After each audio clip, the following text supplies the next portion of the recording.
வணக்கம். அனைவருக்கும் இனிய அட்சய திருதி நல்வாழ்த்துக்கள். வாழ்க வளமுடுங்க. இந்த அட்சய திருநாள் அன்னைக்கு நம்ம நினைக்கிறதுங்க, நம்ம கோல்டு வாங்கணும்னு நினைப்போங்க. ரெண்டாவது சாமி கிட்ட சர்க்கரை, உப்பு, மஞ்சள்லாம் வைக்கணும்னு நினைப்போம். அது மட்டும் கூடாதுங்க, நம்ம உடல்நிலையும் நம்ம பார்த்துக்கணும். நம்ம ஹெல்த் ரொம்ப முக்கியங்க. நமக்கு எப்போதுமே ஹெல்த்தியான ஃபுட் எடுத்துக்கணும். இந்த பெரிய நெல்லிக்காய் வச்சுதாங்க இன்னைக்கு ஊறுகாய் போட போறேன். எப்படிங்கிறத பார்க்கலாம் வாங்க. எல்லா மங்களகரமான விசேஷங்களையும் இந்த பெரிய நெல்லிக்காய் இருக்குங்க.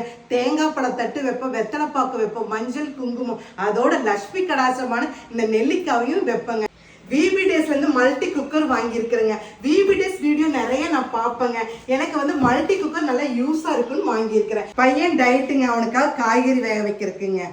பிரியாவுக்கு சாதம் வடிக்க தெரியாதுங்க, அதனால சாதம் வடிக்கிறதுக்காக இது வாங்கியிருக்கேன். இது வந்து யூஸ் வந்து நம்மளுக்கு நிறைய இருக்குங்க.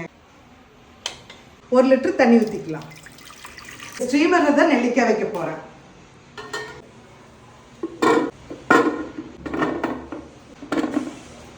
எட்டு நிமிஷம் வேகணும்.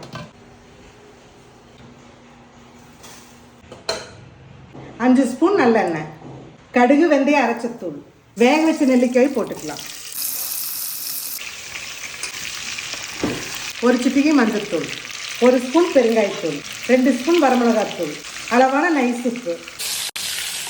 இந்த நெல்லிக்காய் ஊறுகாய் பாருங்க, சூப்பராக ரெடி ஆயிடுச்சு. பார்க்கறக்கே கலர்ஃபுல்லாக இருக்குது. 6 மாதம் கூட நல்லா வச்சு சாப்பிடலாங்க. செமையாக இருக்குங்க. பிபி டேஸ்ல மல்டி குக்கர் வாங்குறது எனக்கு யூஸ்ஃபுல்லாக இருந்ததுங்க. நீங்களும் வாங்கி ட்ரை பண்ணுங்க.